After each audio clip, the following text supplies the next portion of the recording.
the home territory of a fiddler crab.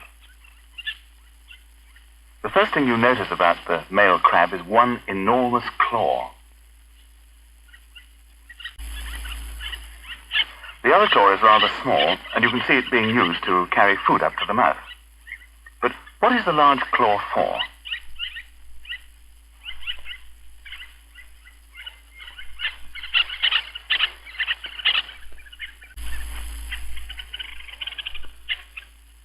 The female has no large claw, just two small ones, both used for feeding.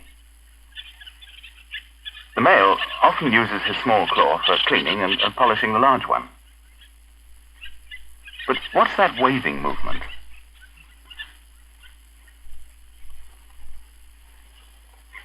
This is an important signal, an inherited behavior pattern which the crab uses near its own burrow. It's a signal that warns other crabs away from its own territory.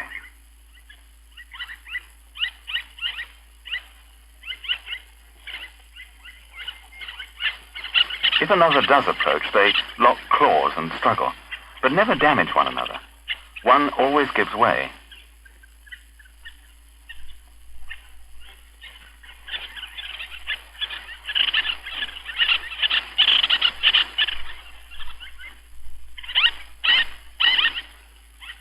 So both this enormous claw and the behavior pattern have evolved as a way of preventing too much competition. On the same beach where the fiddler crabs are seen in huge numbers, we also find this species. Here's an equally obvious territory signal, but using both claws and without any of the enlargement shown in the fiddler.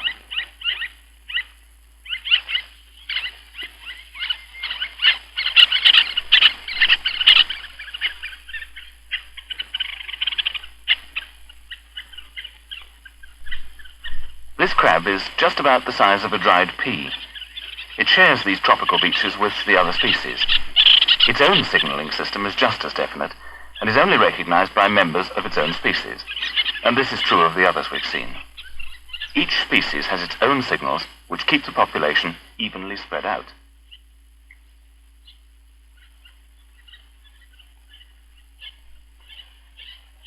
On parts of the British coast, we can find enormous colonies of seabirds.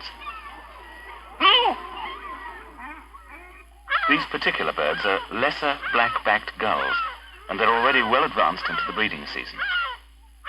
Each male has by now staked out a small territory for himself, which he'll maintain by fighting if necessary.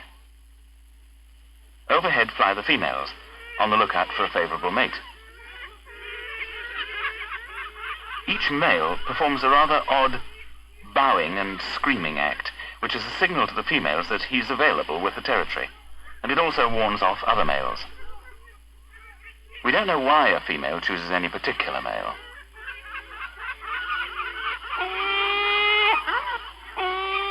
This male is performing another form of signaling called mewing. The female lands near him and then begins to walk around him, making little tossing movements of her head. This goes on for some time because she has to be accepted by this male. She must indicate that she's a friend and not an enemy.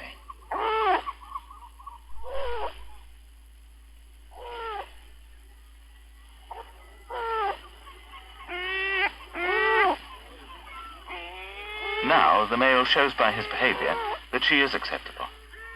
She can't take this for granted because females quite often get attacked and driven away. Getting bolder, she continues her head tossing, coming a little closer to the male.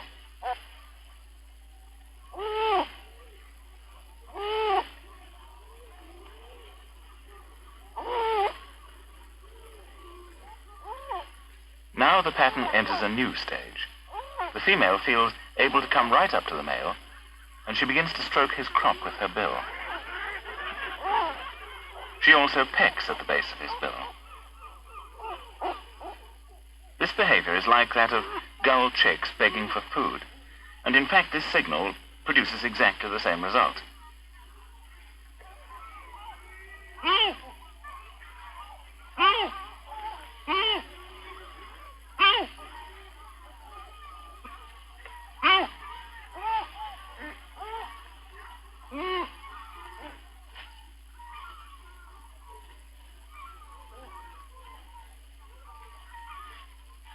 her begging behavior gets more and more persistent, and eventually the male is stimulated into bringing out the contents of his crop.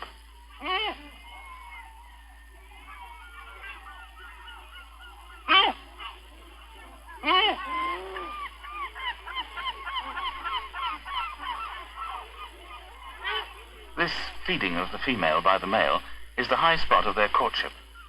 Once this has taken place, the bond between them usually becomes very strong. Each accepts the other as a mate. The extra food may also enable the female later to produce a good clutch of eggs.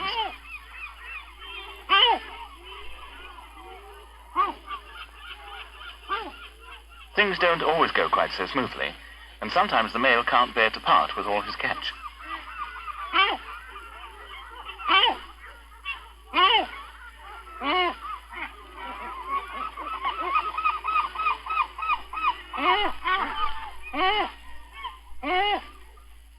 Notice how the head tossing of the female still continues. At this point, a rival male gets rather too close to the courting pair. The males start pulling up tufts of grass, which is what males do when they're marking out their individual territories.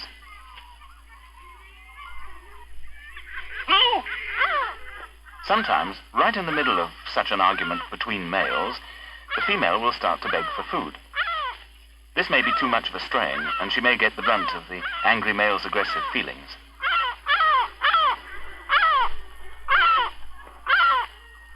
In such cases, the female may even get chased right away and have to start all over again.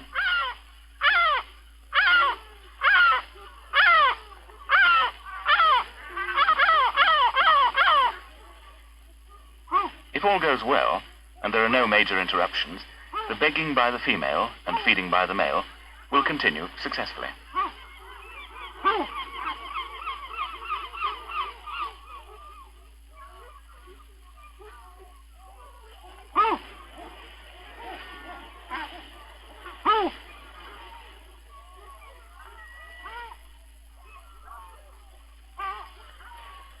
Of course, we are just concentrating on a single pair. There are thousands of such pairs being formed, all a few feet from one another. This is why the staking out of a piece of territory is so important to successful breeding. Now, the next stage in the exchange of signals is just about to begin. The male starts the head-tossing movements as well. This is a clear signal that he intends to mate, and it's essential both that the female accepts his signals and that she signals her own willingness.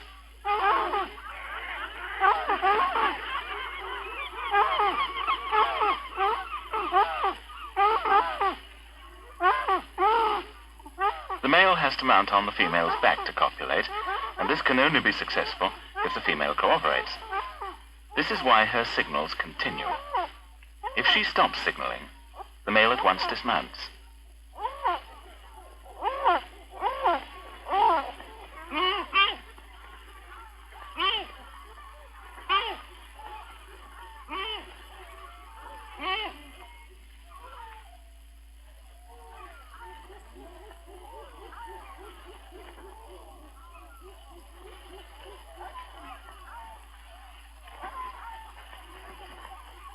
From the beginning of courtship to mating, each stage is made possible by an exchange of signals. After mating, the pair have to build their nest, lay eggs, and feed their young. Each of these activities will be triggered off by its own set of signals.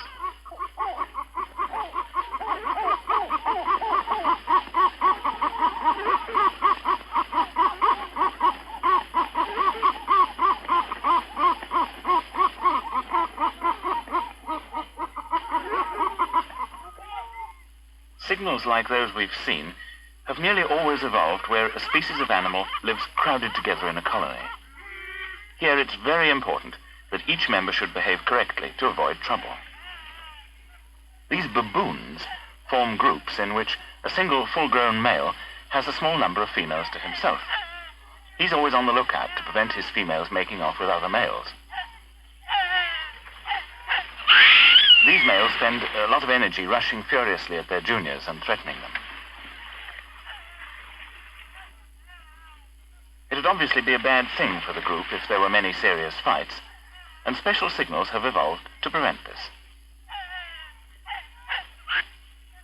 Here's a young male making a very clear lip-lifting signal.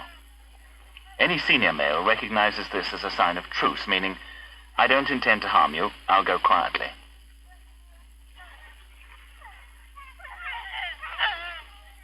In apes, many signals are made with the face, what we humans call expressions. This chimpanzee is an astronaut. He went up in an experimental spaceship some years ago. He looks rather pleased with life, you may think. But you can easily make mistakes about the expressions of apes. They're not the same as ours. Watch this chimpanzee. Is she laughing? Most of us would think so, but in fact she's being threatened with a stick. She's terrified.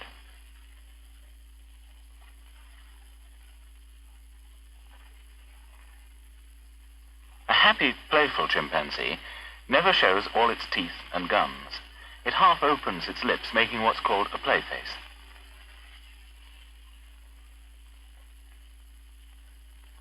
It's very different from the frightened face we just saw. Facial expressions in humans are now being studied by behavior experts. We still have a lot to discover about ourselves. Of course, humans use language to say what they think, but what we say doesn't always match what our expressions show. When we're in a crowd or in the street, we don't use expressions very much. We keep our faces neutral. But look what happens at a party. All these people are smiling as a signal that they're friendly and happy. Smiling is a way of showing they're enjoying themselves.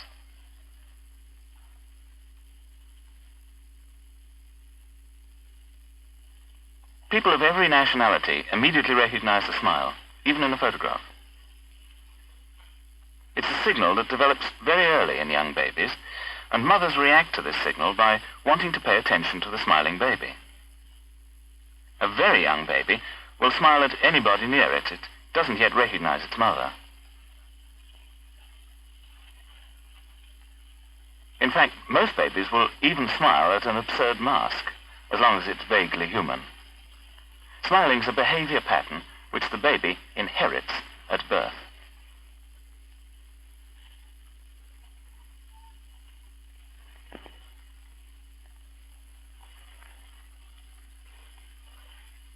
As a baby gets older, it forms a bond with its own mother in particular. By this stage, if the mother hides behind a mask, the baby isn't fooled and seems to be searching for the face he knows.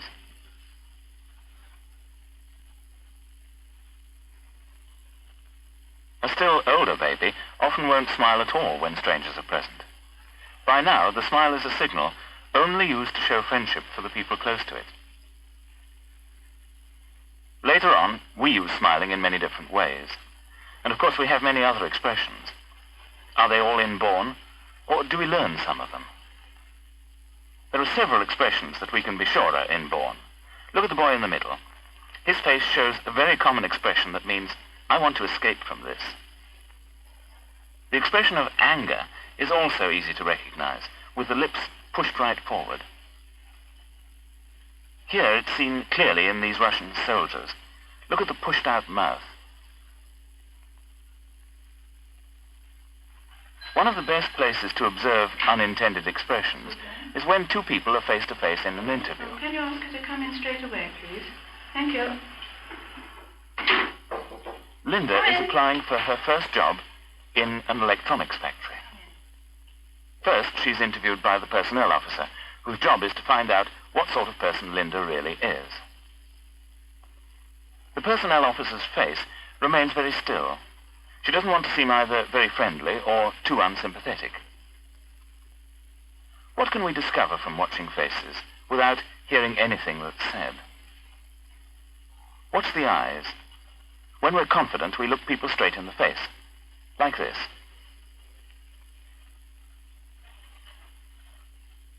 Slowed down, we can see how Linda's eyes move about as she thinks about her answers. And we see that she keeps smiling, indicating that she wants to seem friendly. The interviewer's face, by contrast, is very still. She's learnt to control her expression. Twisting the mouth is a sign that Linda's nervous, and so is this movement. These are both very common patterns of behavior. You've seen the sort of things that our faces may show in real life.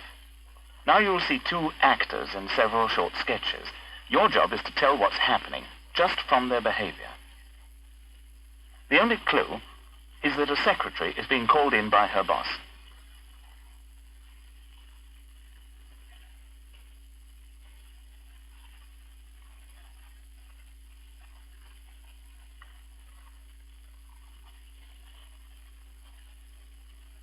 Now for sketch number 2.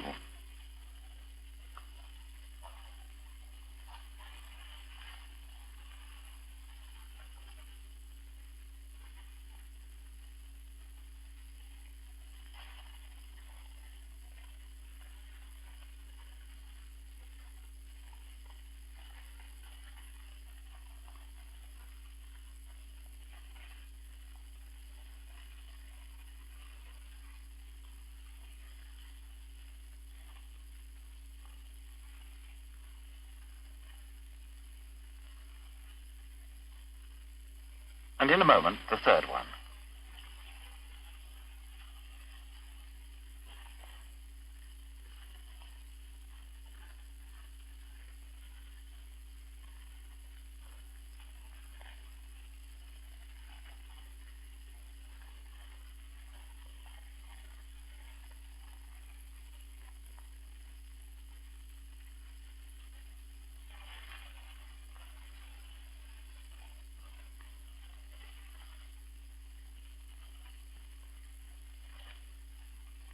Now we'll look at the most important expressions, the clues to what happened.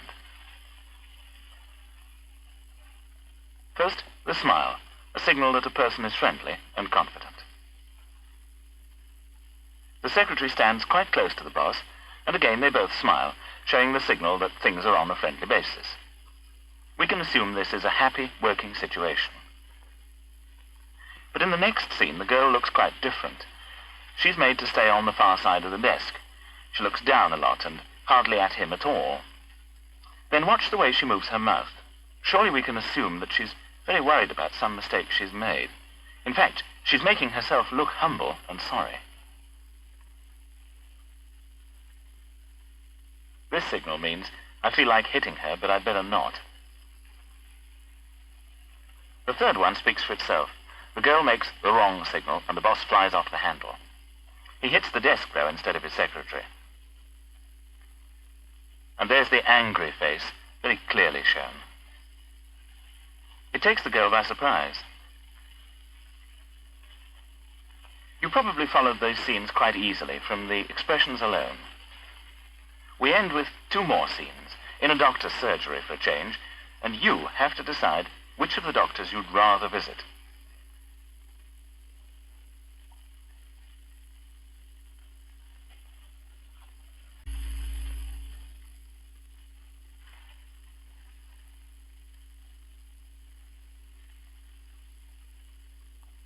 Now here's the second one. Try to work out what gives you the clues.